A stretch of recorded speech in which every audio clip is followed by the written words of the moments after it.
Rain, written and illustrated by Manya Stojic. It was hot. Everything was hot and dry. The red soil was hot and dry and cracked.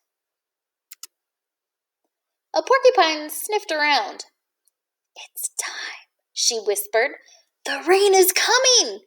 I can smell it. I must tell the zebras." Lightning flashed. "The rain is coming," said the zebras. "Porcupine can smell it. We can see it. We must tell the baboons." Thunder boomed. "The rain is coming," cried the baboons. "Porcupine can smell it. The zebras can see it. We can hear it. We must tell the rhino." A raindrop splashed. "The rain is here," said the rhino. Porcupine smelled it. The zebras saw it. The baboons heard it, and I felt it. I must tell the lion. The lion spoke in a deep purr. "Yes, the rain is here.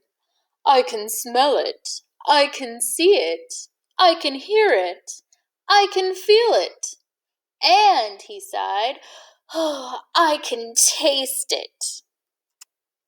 It rained, and it rained, and it rained. It rained until every river gushed and gurgled. It rained until every water hole was full. Then the rain stopped, and everywhere long, feathery grasses grew from the soil. Every tree began to sprout fresh green leaves.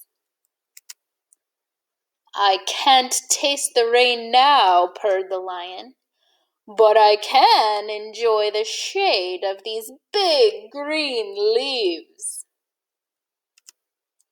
"I can't feel the rain now," said the rhino, "but I can lie in the cool, soft, squelchy mud." "We can't hear the rain now," shouted the baboons, "but we can eat fresh, juicy fruit from the trees." "We can't see the rain now," said the zebras, "but we can have a refreshing drink from the water hole."